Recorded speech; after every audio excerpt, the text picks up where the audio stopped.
Okay, let's start this beautiful class. Really a beautiful sikh of the Rebbe You, on the oh, on the you put portion of the week. the who's what's up. Okay.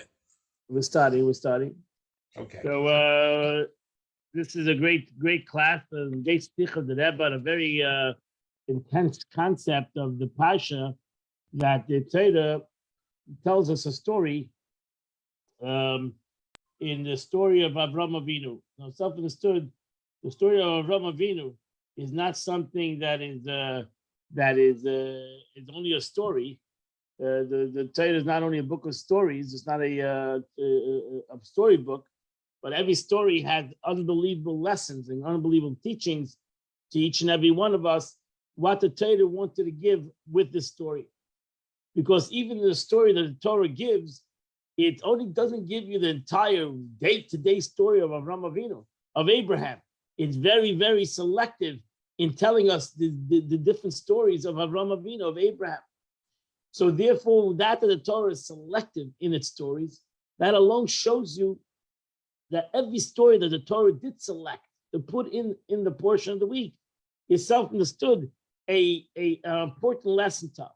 The Torah picks a very interesting story this week, and the Torah tells us the story of Abraham, as we introduced to Abraham in this week's Parasha. He's 75 years old, and God tells him, Lech Lecah ma'aitzecha melatcha beis avicha. God tells him to go out of your place of where you are, from your family, travel to Eretz Asher, travel to the land which I will show you, which is, we know, is the land of Canaan.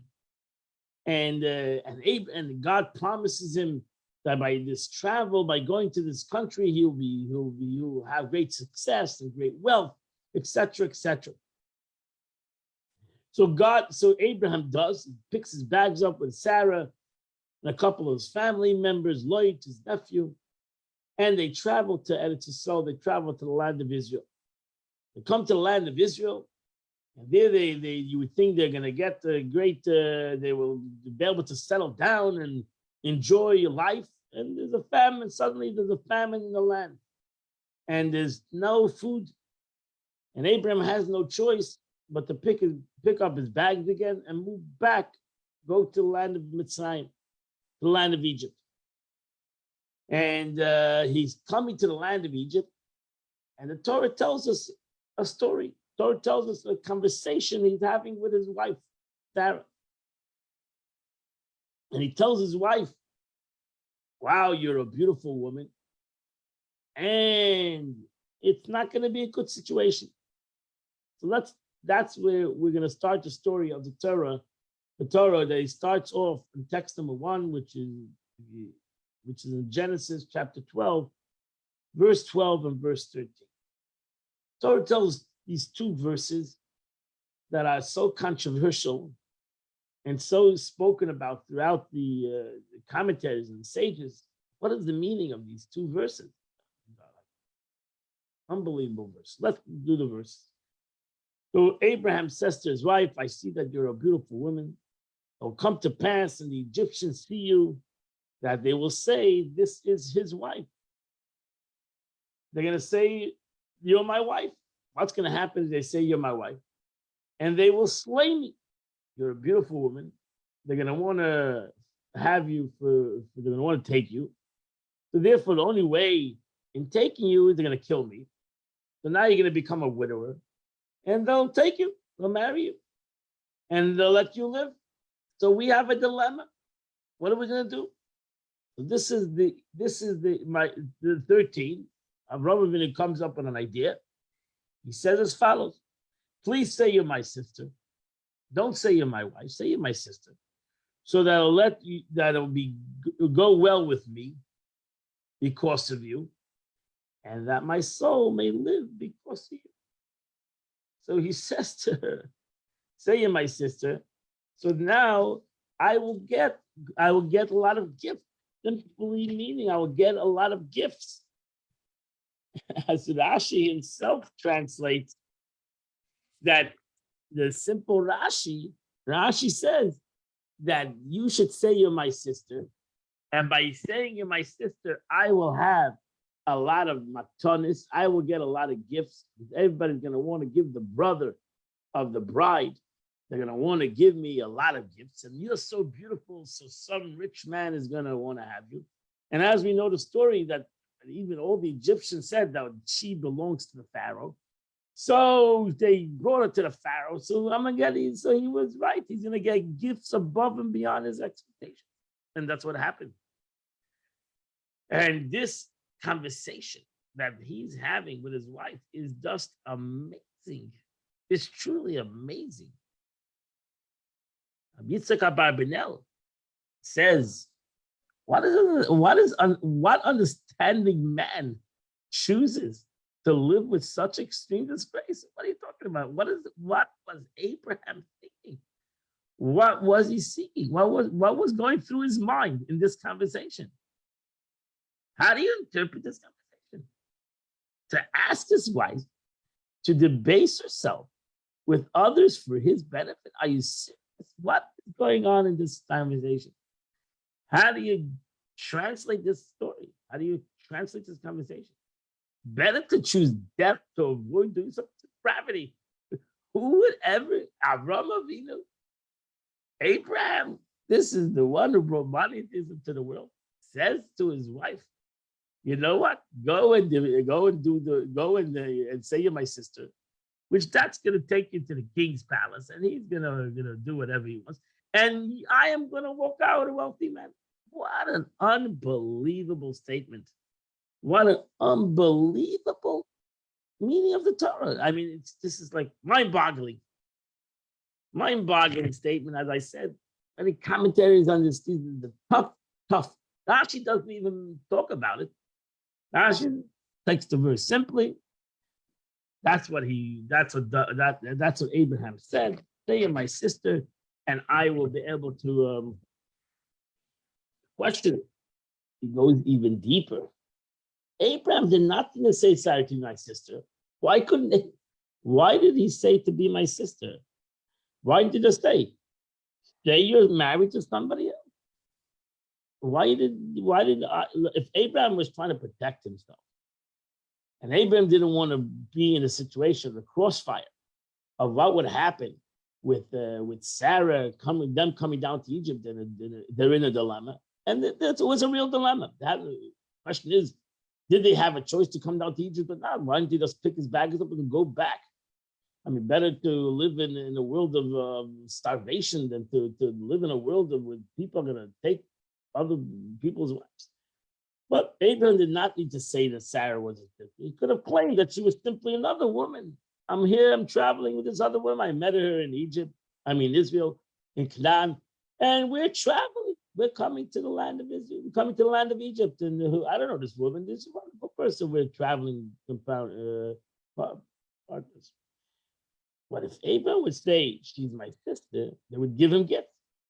As she's her relative, this was really planned out well. He could have said, I don't know this woman. We just met on the train. And I don't know who she is. But no, Abraham Abraham not only wanted to save his skin, he said, listen, let me leave game. You'll have to go to the king. You'll have to go and deal with what you have to deal with.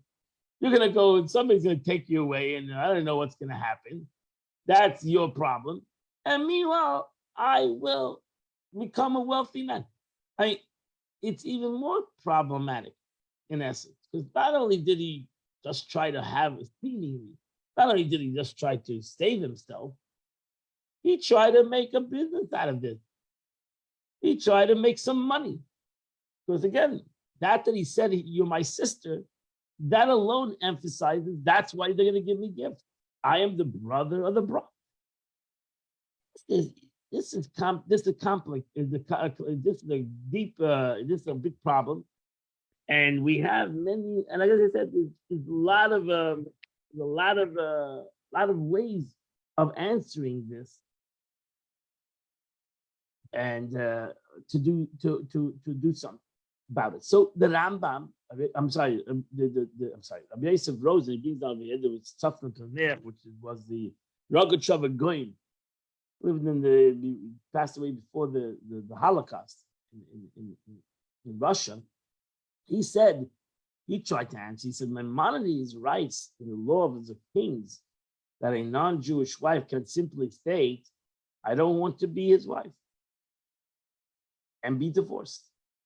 Accordingly, by saying she's my sister, it is as if Sarah said, I don't want to be married. And their marriage was dissolved.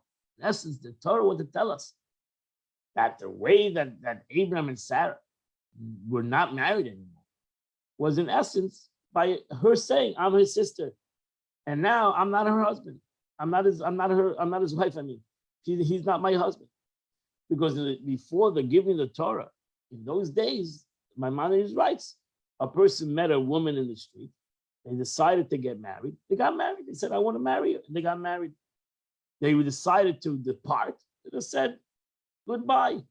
You're not my husband anymore. You're not my wife anymore. And that was it. That's the meaning of the verse. So here, Avram Avinu, Abraham and Sarah are in a dilemma. We all understand that. They're in a tight pickle. They have a situation where there's a hunger in the land. They have no choice. They have to go back to Egypt to simply survive. And then as they come to Egypt, they realize that the survival is not so simple. And they need to get divorced in that technically, even though they didn't plan to get divorced in reality, but technically they said they were not married. So that was the way of doing it. Now, the Rambam doesn't deal with the question of the matanes. I mean, the Tzatan there doesn't deal with the gifts. That was a secondary positive thing from the whole situation.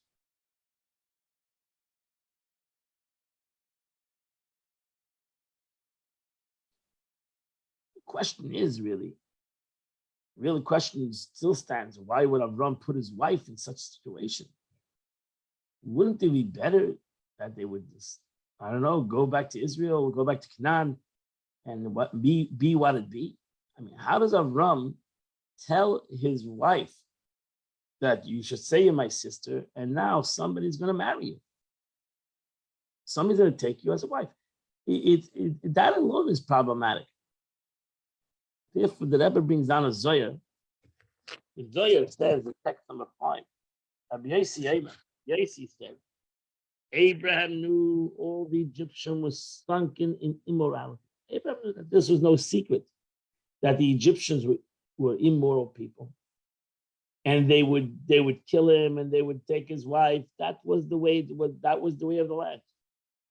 But if he knew all of this, why wasn't he afraid for his wife? Why didn't he turn back and refuse to enter? Why would he put his wife, not only bring his wife there, but even tell her that she should actually go into the lion's den? I mean, he sent her into the lion's den. Abraham sent his wife into a dangerous situation, and in essence said to her, "This you're on your own. I'm gonna go and party, and you gotta deal with whoever's gonna take you, which we know is the king of Egypt took her. So now he throws her into this lion's den. How did he do that? I mean, the answer that Zohar says is because he saw the Shekhinah accompanying. Our sages tell us that Abraham knew that Sarah was greater than him. Spiritually, a greater practice than him. Abraham knew that she's a godly woman. And as the story continues, that Sarah says, commands the angels to punish the Pharaoh, and that's what happens. So Abraham had no doubt in his wife. Abraham knew who he was married to. And Abraham knew what kind of great woman she was, and what kind of godly woman she was. She was a Kanias, and she was a prophet. Abraham knew. There was no secret to him. So therefore, Abraham was not worried about anything that would happen to Sarah. He had no doubts. He understood if God wanted him to come down to Egypt, this is all biyad Hashem. And if God wanted him to, this is a situation with his wife, that this is what he needs to do. He didn't have to worry that they would touch her or they would hurt her. He was not worried in the slightest. Abraham saw that the Shekhinah, don't try this at home. Abraham saw that Sarah was a godly individual, just as great as he was. And he had no fear. He had and total faith in HaKadosh Baruch Hu and God. He knew that his wife was even greater than him. And therefore, he was not afraid of anything. And therefore, Abraham had no doubt. He didn't throw anybody into anything. He understood, if this is what the God is testing us with, I will survive and my wife will survive. We will both come out of this bigger and better. And that's the way the Zohar, and that's a beautiful answer. But it doesn't answer the simple concepts of the story that he said, I want to accomplish something. I want to get money. If he would say, listen, we have to go through this situation. You're going to go into the lion's den. I trust you. You're godly. You will be successful, and you will come out of this in a better and bigger way. But he didn't. Where do we come to the situation where he says, I'm going to get matanis? It's simple. I'm going to get wealth, which he did get wealth in everything that he did. So now we come to the Rebbe, and the Rebbe gives a beautiful, beautiful interpretation to this story. Al-Pichsidis, according to the ways of Hasidus. It's interesting that we see that there are two relationships that we have in life: a family relationship and a husband and wife relationship. Right? So we have a family relationship, your brother or your sister, right? Or your mother. Let's say a brother and sister, because that's the example we're giving over here. Your brother and your sister. If you have a brother and sister, you know that you have this relationship with them. And you don't, if you haven't spoken to your brother or your sister in 6 months, and then you'll just call them up and say, hi, the conversation is going to continue like it was just you spoke a day ago, right? You have this natural relationship with your sister or brother. Then there's a husband and wife relationship. Can you imagine if you didn't speak to your wife in 6 months? And then you get on the phone, you went away for 6 months, you haven't called her, you haven't spoken to her or him, either way. And then after 6 months, you call and say, hi, hello, how's everything? Let's just continue the conversation. How is the conversation going to be? It's not going to be the same as a brother and sister, you would think, right? Because your spouse would say, what do you mean? You haven't called in 6 months. Why haven't you called in 6 months? Right? You need to have, when it comes to your wife or your husband, you need a communication every day. The question is why? Why, if you think about it? Why, when it comes to your wife or your husband, I need to have a communication every day? And with my brother or my sister, I could not speak to them for months. And we can pick up after 6 or 7 months, we'll continue the conversation. We don't need so much work. The relationship seemingly doesn't need so much work. When it comes to your husband and wife, the relationship needs work. Every relationship needs work. And self-understood, the relationship that you have with your spouse is a whole different relationship than you have with your natural siblings. So what's the difference? Why does this relationship need more work? Why is the relationship with your wife need so much work? Why is it so hard, this relationship? While the relationship, a natural relationship, a blood relationship with your brother and sister and your parents goes easy. It doesn't have that much work. There can be dilemmas, but usually there's a love, there's a natural love, and this doesn't need the constant daily nourishment and the constant daily involvement in this relationship. The Rebbe is going to explain that this is the truth. In life, we have these two relationships in the physical world, and we have these two relationships with HaKadosh Baruch Hu too. These two concepts: relationship of a spouse relationship, and the relationship between a natural relationship between a brother and a sister. And it's all reflected in this week's Parasha, Avram and Sarah. Because Chassidus explains, Kabbalah explains that Avram and Sarah is symbolic to the relationship, also a very important relationship between the body and the soul. Every relationship that we have in life, especially I'm talking about a marriage relationship, is like the relationship of the body and the soul. Now, we're not going to tell you what the body and the soul is by your personal relationship, but we're going to explain, Kabbalah explains, what is the relationship between Avram and Sarah in the body and the soul. And Chassidus says Avram is the soul and Sarah is the body. Avram is Kabbalah, masculine is Chachma, the wisdom, and the concept of Chesed, which is the concept of the giver, the masculine, and the woman is Gevura, is the decider, is the decipher, the one who takes all this capabilities and all this potential that every man has and be able to bring it down into a reality. The woman is like the creation of a child. So the man might give the seed and it gives all the potential, but without the development of the wife, without the development of the mother, the child will not be formed. And so too in everything in life. The Gemara example gives example. Man might bring flour, but you cannot eat flour. You need the woman, Baruch Hashem, to take that flour and turn it into a piece of bread. And that's the concept also of the body and the soul. So the Chassidus said, when you look at the story, when you start the story of today in this week's portion of Abraham and Sarah, the Torah wants to give us the lesson of the journey of these two entities coming together, the body and the soul coming together and doing a journey in this world. And the beauty of this marriage is that both of them knew their purpose in their journey. Abraham knew the purpose of the soul, and Sarah understood the purpose of what she needed to take from Abraham and actually develop it and bring it down into a reality. And that's why ultimately in their arguments, which Abraham and Sarah had in this week's Parasha, God says, whatever Sarah tells you, you shall do. Because I send the soul to the body.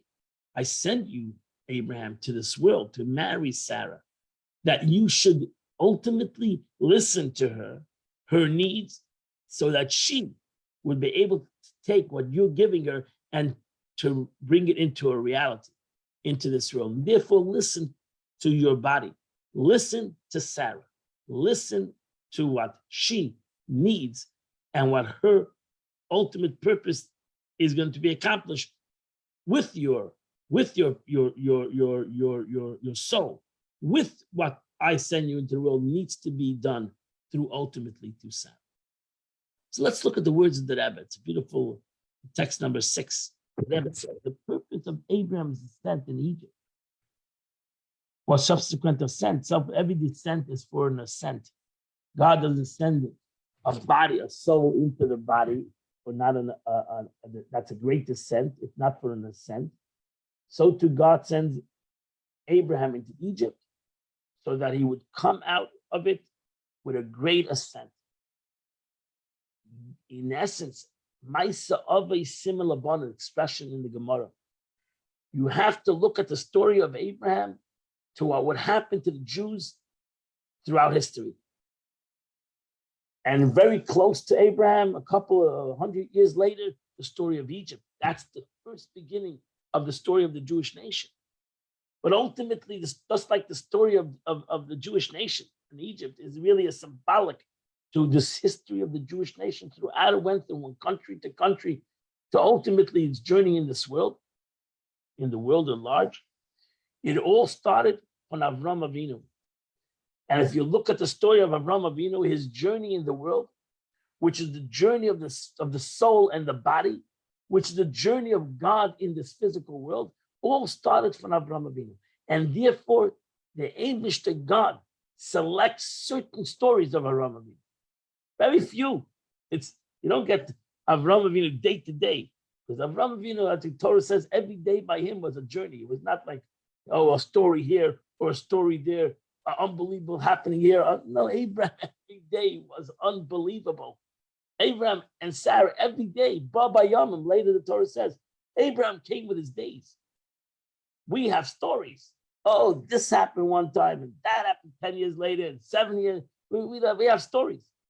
Abraham had a story every day. Every day of him was a whole accomplishment in life. Not a day was not important. But nevertheless, the Torah picks out certain stories. The Torah Shabbat. You can go to the Medrash, you can find more. But in the Torah Shabbat, in the written Torah, you're going to find certain stories. And those stories, in essence, the Torah brings out those stories. The Torah wants to give out the biggest example to what it wants to tell us, to what Abraham, his journey was, and how he did his journey. And so too, I should do my journey. Because Abraham is symbolic in my journey. It's symbolic in the Jewish people's journey at large, in their journey through the world, and it's ultimately symbolic in each and every one of our journeys in our life.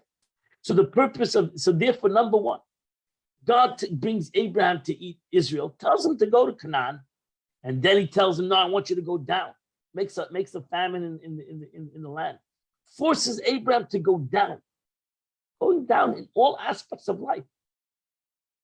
In wealth, in morality, in every aspect. He's lowering himself down. And Abraham knew that. Just like the Jewish people went to Egypt. Jacob came down to Egypt. So it was a great diminishing of the Jewish people. We know that. They went to exile 210 years in Egypt. So God, in essence, sends you down. No question about it. Abraham was on a high, and now suddenly he got to go down. He's got to go down. He's got to go down to Egypt. Abraham came up, and why? Why does God send Abraham? God, you think about Abraham thinking to himself, it's enough. I slept from a Chara, and I left my family's house, and now you're telling me to go down. Abraham understood every step down is only a step up. And there's no concept of God bringing me down, if not to make me high. And that's what Abraham did. Similarly to Egyptian exile, so too the Jewish people understood, just like Abraham understood. Their exile was not as does, oh, God here wants to throw you into the pit. No, it exists in order to extract the holy sparks from there. God said, you're on a mission. We're on a mission. Abraham sent Abraham on a mission. He understood. That's one of the beauties of the story. And you understand, according to his mission, according to Abraham understood his mission, that's why he said certain things. So Abraham took going down to Egypt as a mission. Not because it's a famine. The famine focused him on his mission. The mission was to go down to Egypt and to use it out, Egypt, in all ways, spiritually and monetarily. Because by a Jew, spiritually and monetarily are not contradictory. They work together. And they would come out with great riches. And riches physically and monetary, spiritually and monetary. And that's what God says to Abraham, even about the Jewish people going into Egypt. He says to them, they will go into Egypt. They'll be in slavery for many years. Ba'mer Shana, hundreds of years they'll be in Egypt. But they will go out beyond Rama. They will go out spiritually uplifted, and they will go out physically uplifted. They will go out with great riches. It's exactly what happened to the Jews in Egypt, happened to the Jews, happened to Abraham with this story. So Abraham and Sarah pioneered in that. The approach of a way a Jew serves God in a high and in a low, in a time of success and in a time of trouble, in a time of pain. Both of these entities, Abraham and Sarah understood they're on a mission. They're not just going to Egypt because there's no food. That was their problem. They would have prayed to the Eibishter. They should have prayed to God to have food. And God should fulfill their needs in Canaan, Israel.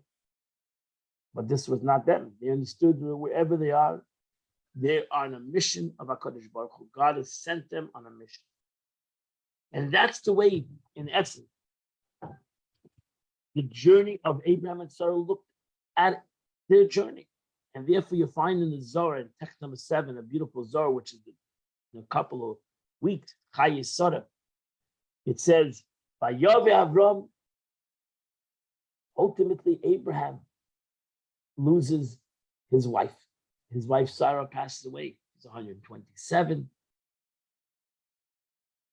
And Abraham and Sarah, it says, and Abraham comes to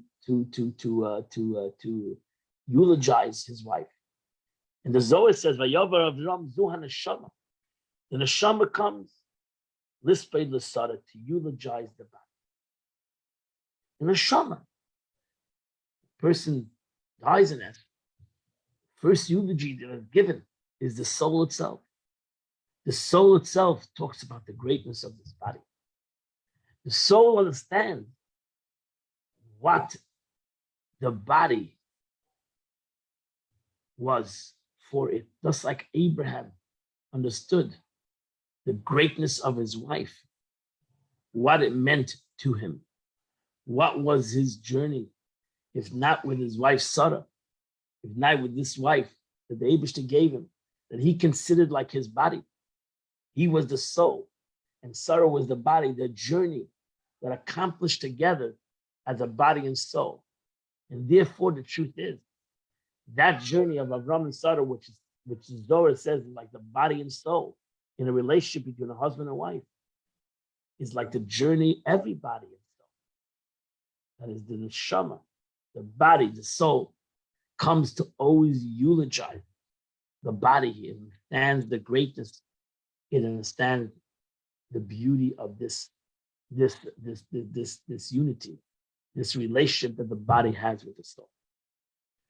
But again, it's fascinating that this relationship that is so beautiful, just like any relationship between a man and woman, or between body and soul, or between God and the world, these relationships are troublesome relationships.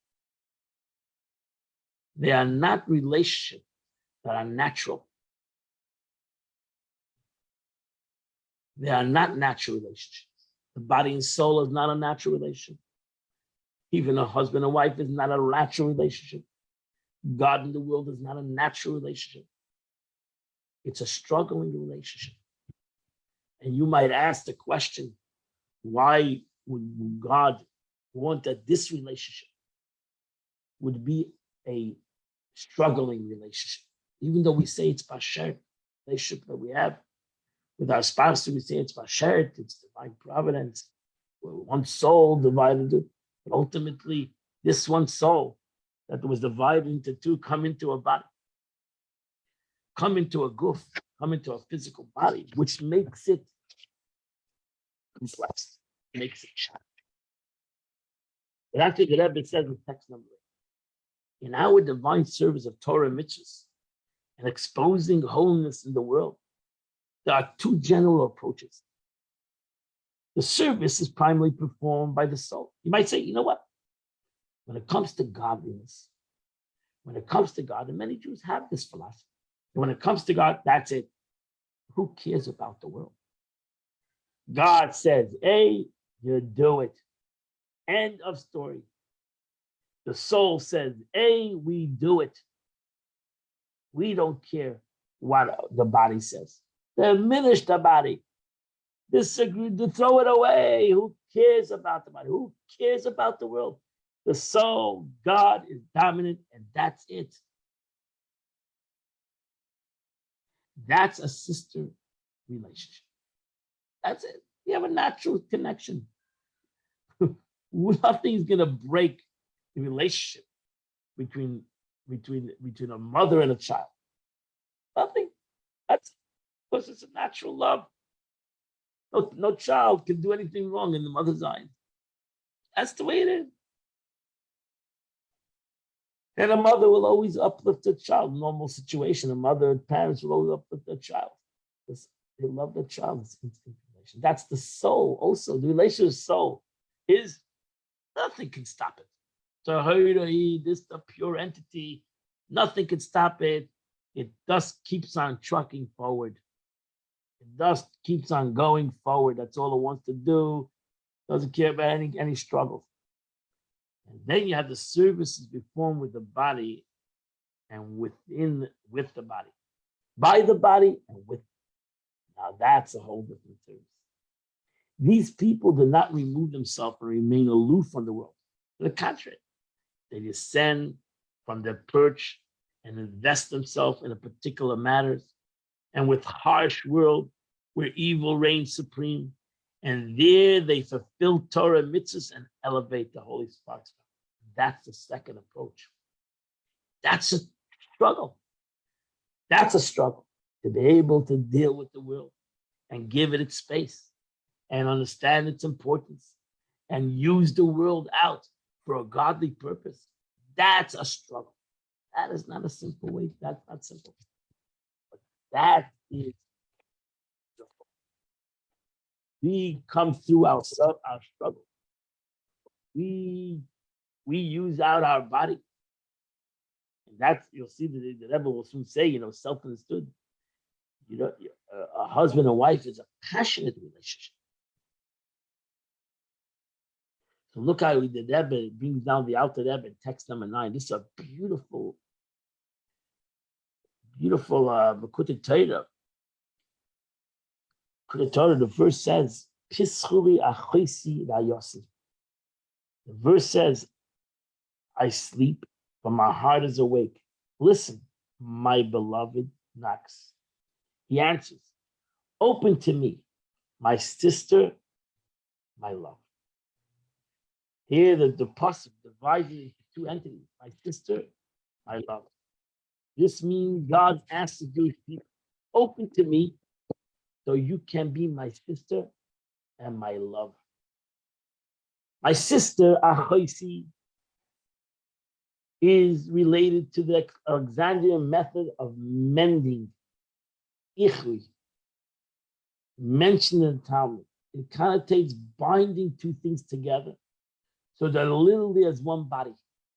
This is an analogy for the natural love ingrained in the Jewish soul by the source they are heard from. It's like a brother and sister. We come from the same family. They are like peace of God above and literally united in the utmost unity with God. Hence, even below, after being created from nothingness into existence and descending lower to the to dress up in a body and a natural soul, the love remains initially fixed in the soul, but is hidden and yet needs to be revealed from its unconsciousness. This is analogous to the love of a brother and sister, where the love between them is inherent and predetermined, natural, without a need to call it up. This is true love stemming from the inner point of truth, which is uninterrupted and stands forever. That's the love between siblings. And they always can pick up their love anytime and anywhere and any situation. For this love, we can yet from this love, we can yet alive to a next level. My lover, my wife. This love of a bride is certain pinning of the soul, leaping forward like tongues of fire, passion. And it's induced by contemplating and understanding of the heart. And that's the advantage of a wife relationship, husband and wife relationship, or two entities coming together, Havas Yisrael, two people, or ultimately between body and soul, God and humanity, that we we take two opposites. We take two entities that are not naturally united and bring them together. And that creates a flame. And that creates a passion.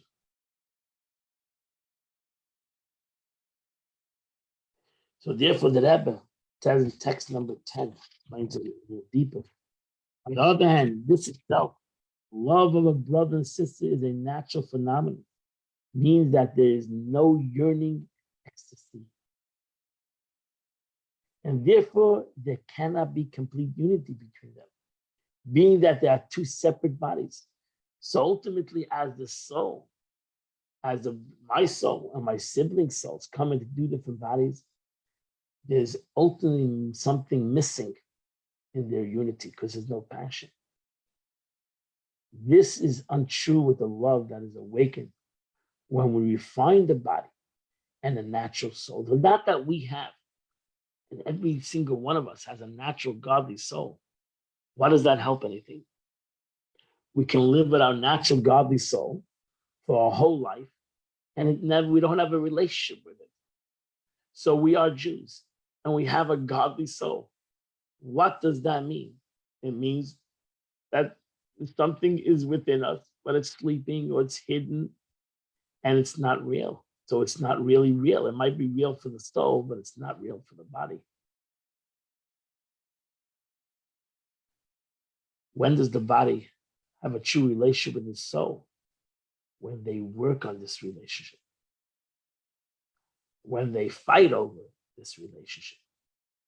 When the body and the soul realizes that we're not just going to live on an instinct or a natural love. We're going to work on a love that's going to take effort. That's going to be everyday involvement. That's going to be that we care about each other and we call up each other and we bother one another and we uplift one another, etc., etc., which is a struggle.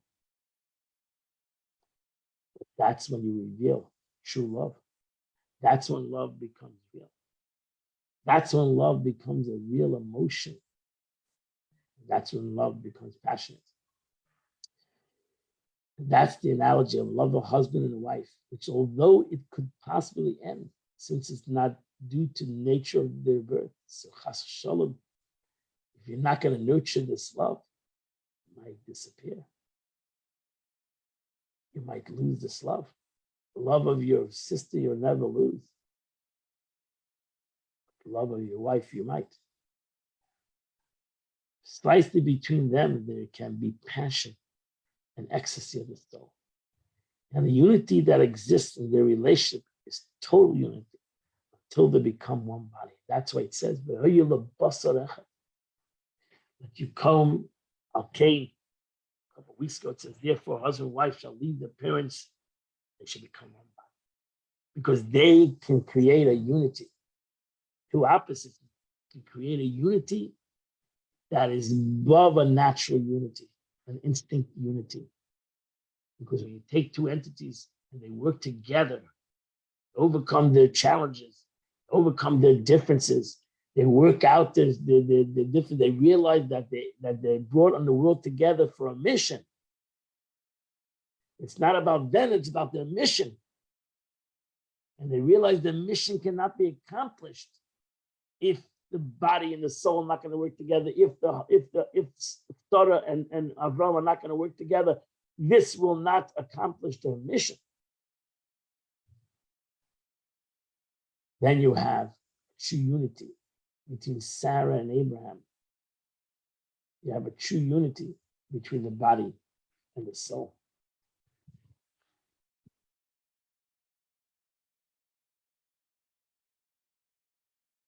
A powerful thing. So let's look at the next statement of the Tanya. Alter Rebbe says, each holy spark, text 11. Hope you have the book. If you don't have it, you should get it. You should read these texts a couple of times. Each holy spark did not descend in this world for its own betterment. For it's a vast descent, a state of actual exile. If the soul thinks it came down to will for itself, it's making a big mistake. Because that would be a great descent for the soul and no purpose. For even to be a perfect tzaddik, serving God with awe and delight and tremendous love for him, never touches the quality of attachment to God with love and awe that the soul experienced prior to a descent in this low material world. This world's love is not even a fraction to the prior love. There can be no comparison between them at all, as it's known to all those that are wise, for the body cannot attain it. So why would the soul come down into this body? Rather, the reason the soul descends into this world, it comes within the body, and a natural soul is only to fix them. The goal is to isolate them from the negativity of the evil by keeping 365 prohibitions and their details, and to elevate the natural soul together with the parts of this world, which is attached to, and then bind them with God. This godliness is drawn down in fulfilling 248 positive mitzvahs by the agency of the vital soul. You cannot do without the body. For it's one, for it, the one performing all the particular mitzvahs. So if the goal was thus to contain the natural soul, if the goal was only that the natural side of the soul would be in existence, then it would be better that the soul should never come down. The purpose of the neshama coming down into the world is the opposite, that it comes in relationship with the body. Thus, like the purpose of Avraham Avinu was that he marries Sarah, and together they accomplished a mission together. And that's whatever Avraham Avinu did. He did it with Sarah. He didn't do anything against her will. She could have said, no, I don't want to do this. Why would I put myself in danger? But Sarah understood that the purpose of Avraham Avinu and her would accomplish a mission in the world. And it would never be able to accomplish if she wouldn't be part of it. Just like the body understands that the purpose, should understand that the purpose of its mission is to connect and unite it with its soul. And if not, the journey, chas v'shalom, be a waste of time, because it wouldn't accomplish its true journey that the Eibishter brought down into the world. Therefore, the Rebbe writes in text number 12, page 51. This is the lesson we see from Avram's behavior. The wealth is by the merit of his wife. Avram Avinu understood. But it's a Zohar actually, that all my success comes from the zchus of my wife. All the neshama realizes all its true success comes from the body. And Avram Avinu understood, not only is he getting a spiritual elevation, but by you saying you're my sister, we're going to become even a physical elevation. We're simply going to become wealthy, gashmis, and we're going to use it out for our mission. The lesson we see from Avram's behavior, saying this again, the wealth, the merit of his wife. This means that the ultimate and most complete elevation of the soul occurs through sending the body to the lowest depth and engaging with this world that is analogous to Egypt, even in the house of Pharaoh. And that's why Avram Avinu and Sarah knew that she's going to end up in the house of Pharaoh. She knew exactly where she was headed. And she understood, both of them understood, that their journey and their purpose was ultimately to come down to the lowest parts of the world, to the pharaohs of the world, and to use out it for their mission in life. And again, that's why Abraham and Sarah are the biggest examples to each and every one of us. That they understood their mission. We should understand our mission. And the Rebbe continues, fact number B12. The reason why the soul journey into this world is for the subsequent elevation achieved through the refinement of the body, the natural soul, and the part of the world it engages is follows. It follows that any negative forces are unable to harm her. That's why Avraham Avinu knew that nothing would touch her. If they're on a mission to elevate the world, and even the Egypt of the world, and even the Pharaoh, nothing can harm, because we are united in this mission. We are guaranteed that the soul will not suffer any personal setbacks. What more, the body too will suffer no spiritual harm, and it will not sink, God forbid, into evil. Instead, the opposite would happen. They'll both rise even higher. And that's the story. Abraham says to his wife, say you're my sister. That's going to put you into the lion's den. That's the way we're going to be able to affect the lion's den. If we're not going to go in there, we'll never be able to affect it. We're going to go in there. And the truth is, I realize your greatness because I couldn't go in there. I only can go in there with you. You need to be the one to go in there. You're the body. And you need to go in there. And you're gonna have God with you because you have me with you. The soul is with you. You're gonna overcome everything. And not only you're gonna overcome everything, you're gonna uplift everything.